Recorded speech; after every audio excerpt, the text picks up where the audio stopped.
Welcome to the Good Good Podcast. I'm your host, Dee Talley, mama, licensed acupuncturist, herbalist, and embodiment coach. Here we dive deep into the realms of energy, consciousness, awareness, empowerment, and personal transformation to help you create a more vibrant and juicy life. Hello, my friends, and welcome. This is the Good Good Podcast. Shit's a little crazy right now because I'm at home, my kids are here, and I have a babysitter, but when they know that I'm at home doing any type of work, even if it's like recording, I can just hear them screaming, and sometimes they like make their way up here. But anywho, so we're gonna just do the best that we can. First off, happy fucking New Year. Happy New Year. The Christmas holidays are really, really tough for me, but New Year's is one of those that is just so special and exciting. And I think because how I think of it is that New Year's is like Friday night. It's like ultimate Friday night energy. And what that means is like you're starting a brand new year. It's very exciting. We don't really know what is in store for us. So I wanted to do a show on the energetics of a resolution, and I'm going to do it Q&A style. I polled my people and got a bunch of different questions to answer. So I'm excited to answer them. I picked some of the ones that I liked the best. I'm a dork. So I actually Googled, I used Merriam-Webster to Google what resolution means, like from the dictionary. So resolution means the act or process of resolving.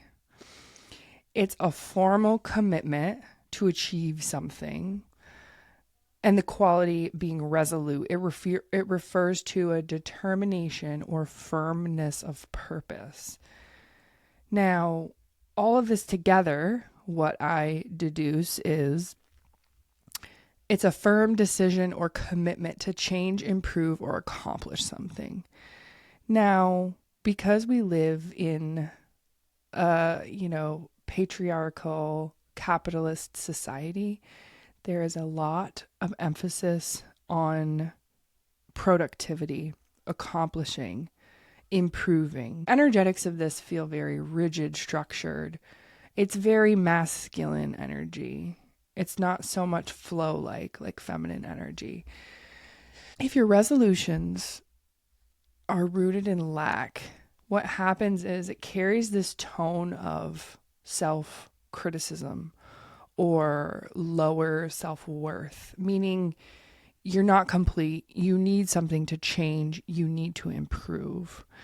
Now, this can feel very much like judgment energy, like something about you is broken or it needs to change. Growing up, I actually grew up in a family that, my parents, this isn't a knock on my parents did the best that they could, and they basically created competition between myself, my twin sister, and my brother.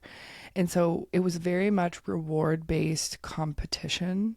So there was like all these systems in place, so that way we would be high achieving. And so what that did was it created three really amazing, accomplishing individuals who are high achievers and high performers.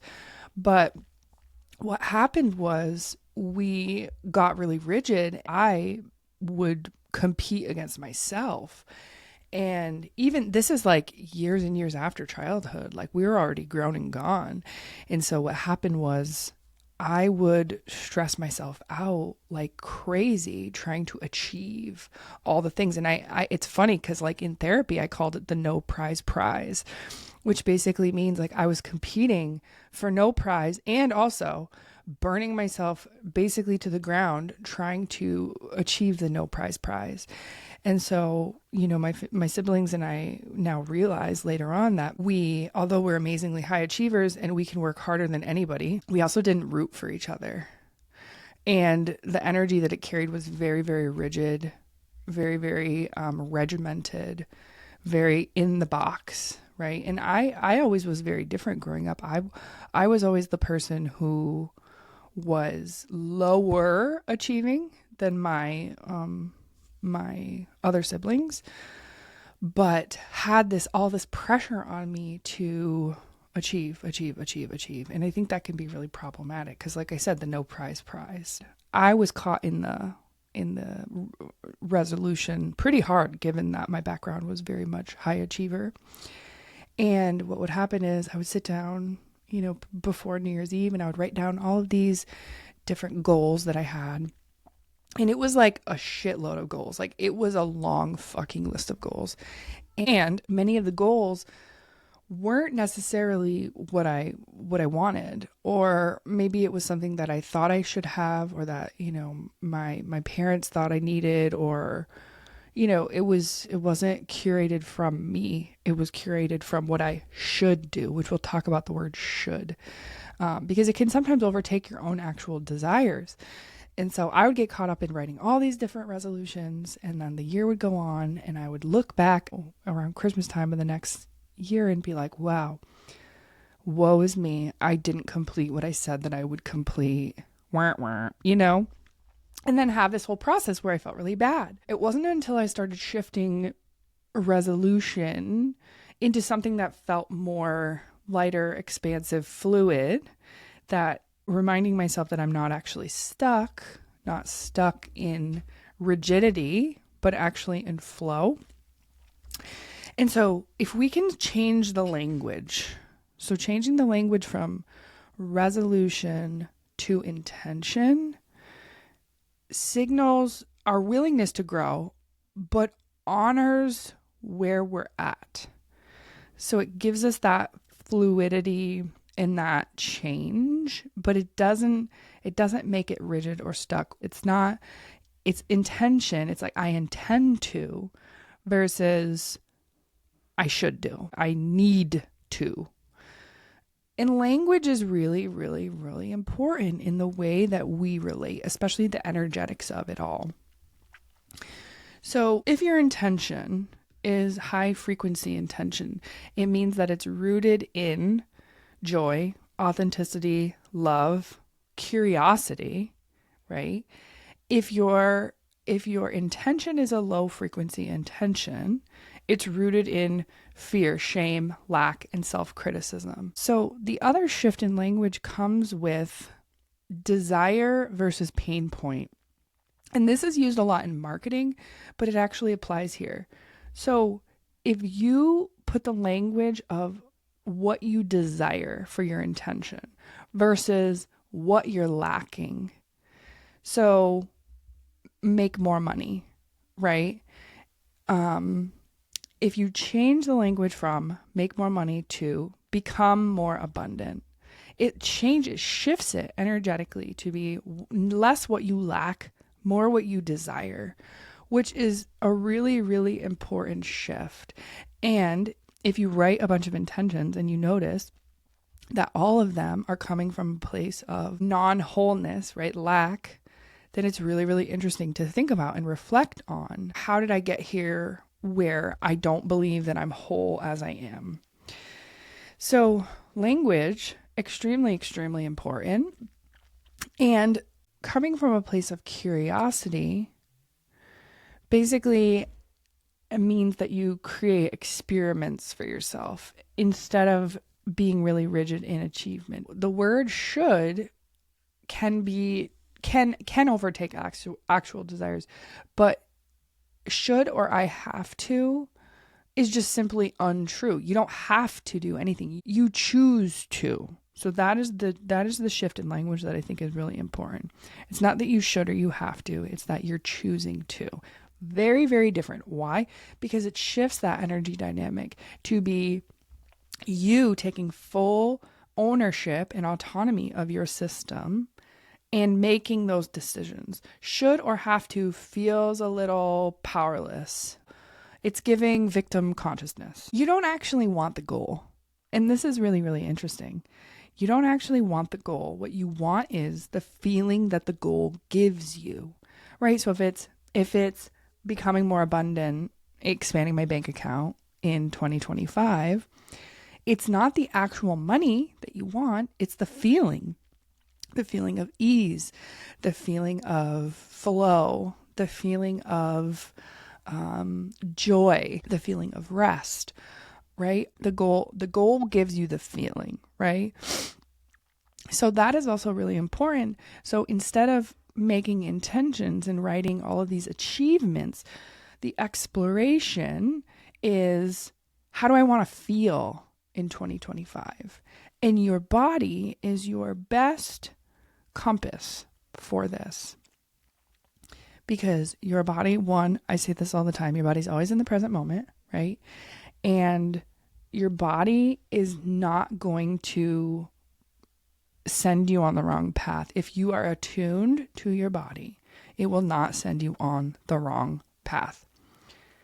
So, without further ado, our questions, which I like this format. It's fun to kind of change it up a little bit. So question number 1, and all of these came from, I can't say names or anybody like that, but you'll know if your question gets answered. What is the best way to set intentions for the new year without getting overwhelmed by goals? So focus on themes and focus on emotion. Themes and emotion, how you want to feel. Focus on general themes. And remember that the reason why we get that, dopamine hit, reward-based hit of achieving a goal is because of the patriarchy and capitalism. These aren't things that you necessarily desire for yourself. It's that society is telling you, achieve, make money. That helps the patriarchy, but it doesn't necessarily help you as an individual, because maybe your desires get drowned out through what you should do. If you even find yourself being triggered by the word intention, because you've shifted it, right? You've shifted it from resolution to intention. Pick one single word, a guiding word, a mantra of sorts that you want to take with you into the new year.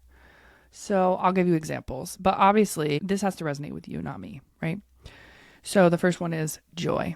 Take joy with you. Reflect on joy daily, weekly. Seek joy, love, play, ease, putting your focus on a single guiding feeling.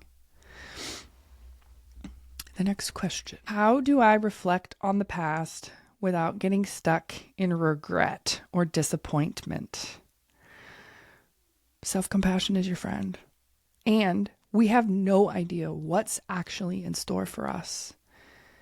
It's always when we, years down the road, we look back and we're like, wow, this was the ultimate setup. It didn't unfold in the way that I thought it would, but all of these little things that happened got me to exactly where I needed to be.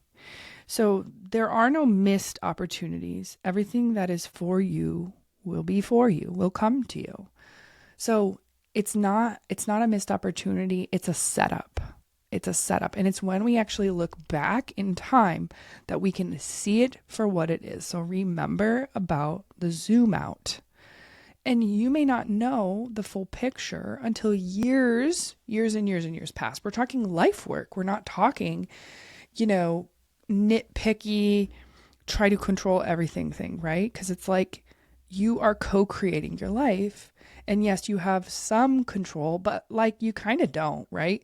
So if we can give that up a little bit and lean back into God, the universe, divine, some other higher power that is also helping us co-create our realities and our dreams, then we can not get stuck in regret or disappointment. Also, so that's part A. That's self-compassion is your friend. Next is focusing on what you learned, not what you achieved. So, what am I proud of this past year? How did I surprise myself this year? What lessons did I learn this year? Next question. How can I avoid the all or nothing mindset with setting intentions? So I would break your intention into achievable, actionable steps, because it all doesn't happen at once.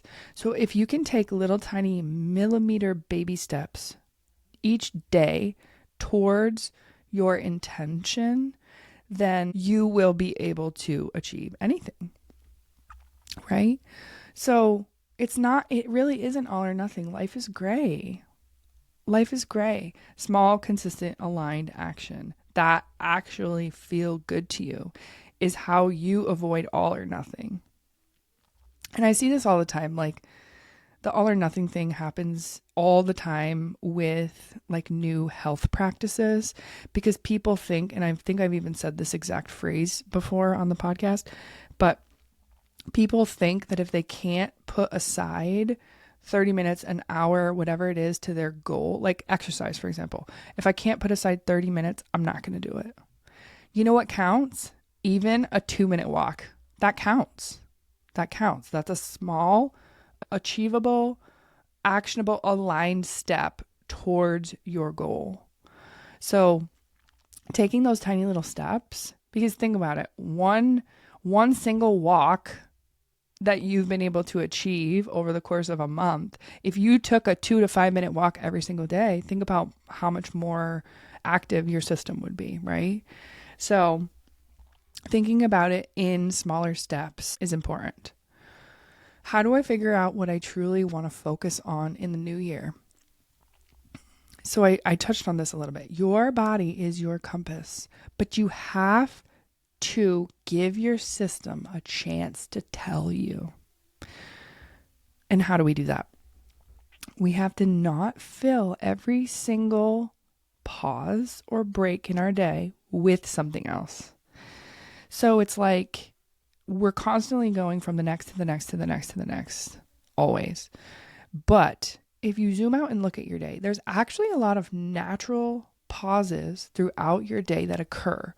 So like when you are driving to work, when you sit down for an appointment in the waiting area, when you come home from work, when you complete your self-care or your workout, there are teeny tiny little pauses throughout the day, and it breaks up our day.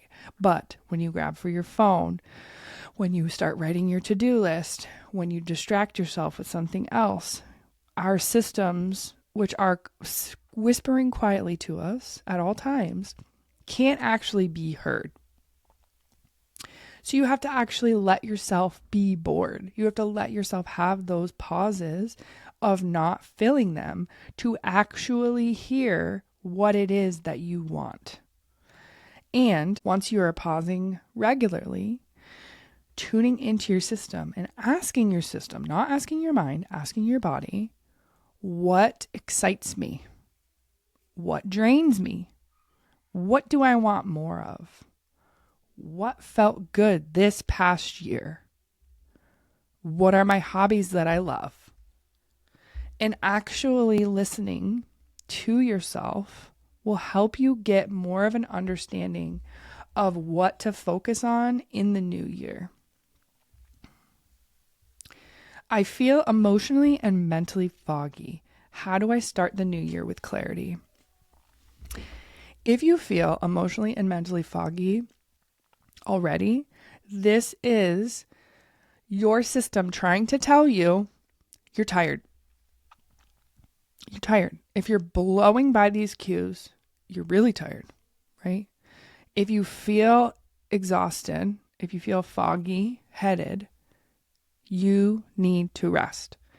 It's really hard to try to force your body to do something, i.e., start the year with clarity if you feel tired and like shit, right? If we always blow by our body's cues that they've been giving us constantly, right? This never stops. It's like a steady stream of information from our bodies. And if we constantly are ignoring it or blowing by it for multiple different reasons, then starting the year with clarity, we can't force that.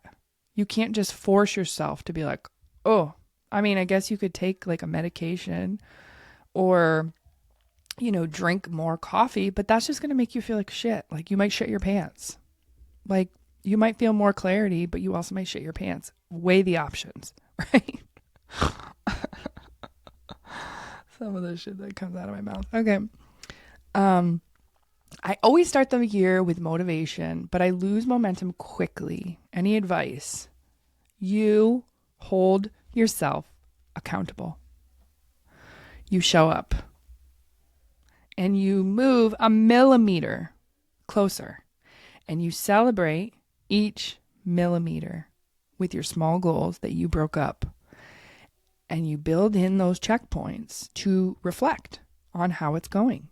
You could do that in some of your pauses, your board pauses, and you put it in your calendar and you make a non-negotiable that I will check in to see how it's going. Because if you don't make those pauses, your system ain't stopping. Intentionally putting this into your calendar is going to help you, because you're not just going to say, oh, I'm going to check back in with myself. Especially if you haven't been doing that. If that habit is not in place, that's not something that you're going to do. If you keep missing the checkpoints, it's a cue. Or if something doesn't feel right about it, it's a cue. Reflect. Is this my goal? Is this something I want, or is this something I should do? Is this something my mother thinks I should do? The only way that this works is if it is authentically your intention, because you don't need to meet the expectations of others to lead a fulfilling life. Let me say that one again. You don't need to meet the expectations of others to lead a fulfilling life. You're on your own path. You're on your own path. Okay? So all of this is just information. If you keep missing those checkpoints, reflect. Is this something I want? Is this true for me?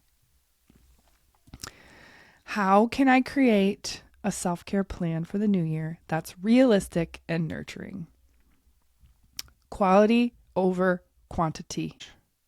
List 1 to 3 non-negotiable self-cares per month. At least one. And it can be small. It doesn't have to be a spa day. It can be stretch for 5 minutes. It can be go for a walk 3 times a week. It can be put myself to bed by 10 p.m. But 1 to 3. Go for 3, but 1, at least 1. And consider language.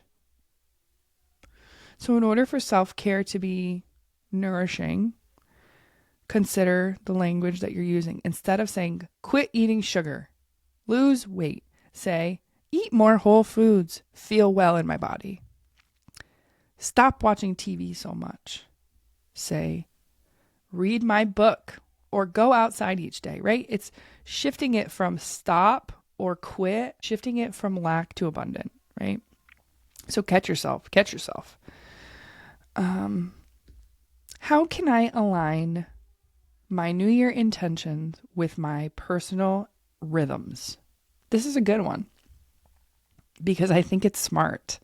I think that it's really, really smart to do this. So first off, and this will come as no surprise to anybody.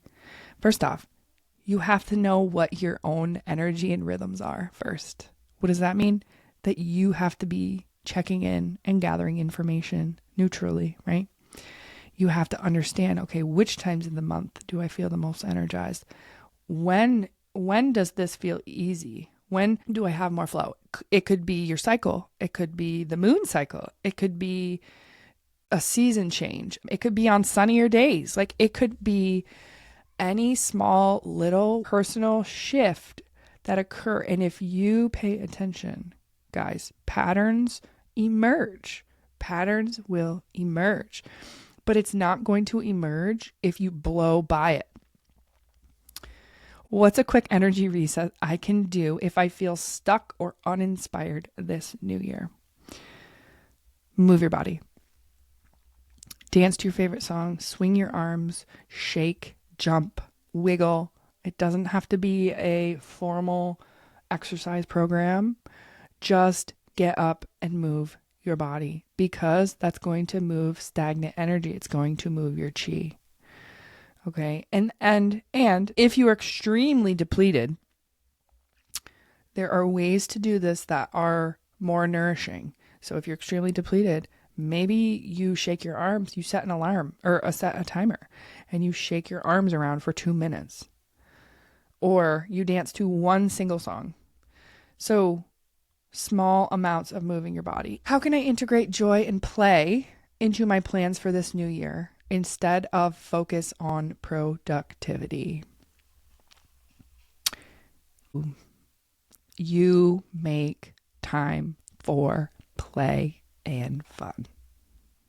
And you have to know in what ways you feel play and fun. You write down 3 different things that you do for fun, and you plan an activity that brings you joy once a week. Once a week. Joy, play. And joy and play are not just going to find you if that is not how you've been doing things. Play and joy might be there, but if you have been blowing past recognizing when you're having fun, playing, joy, ease, all the things, it will be really hard to know exactly what you like to do for fun or how you should integrate more play.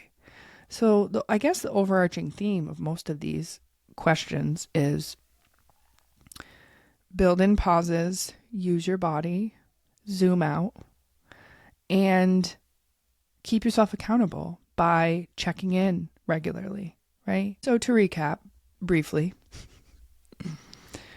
shift the word resolution to intention. If even intention feels triggering, which it might to some people who's really beaten themselves up over this whole resolution thing, one single word that is a feeling that you bring with you into the new year. Joy, play, ease. And you look for that thing, that one word, regularly. Okay? Language is very, very important. Shifting the language in which you are speaking. Notice when the self-talk sucks.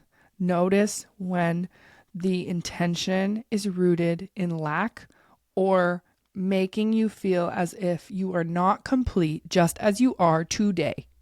Okay, friends? Just so you know, you're complete just as you are. You don't need anything. You don't need to go out and buy that product that society told you need. You don't need to lose weight. You don't. And you know what? If those are things that you do, you're choosing to. You choose to. Not you should do, but you choose to. You have the power. You have the power within you, okay? So, I hope that you have such a fucking amazing new year.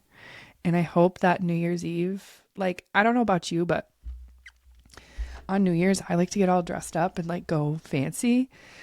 And I like doing something fun with friends that, you know, bring me genuine laugh, connection, fun, joy, all the things. And so this year's a little bit more low key. We're just doing like a dinner with a couple of friends, and then we're doing a game night.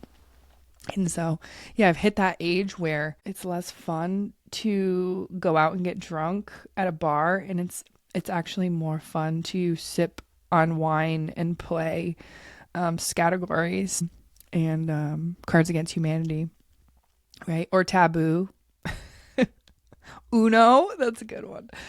Anyway, I hope that you have an amazing new year. Remember that you're whole. And just soak in that Friday night fucking energy. That energy where all is possible in the new year. And it's exciting. It's disco ball energy. It is like fucking sparkly, right?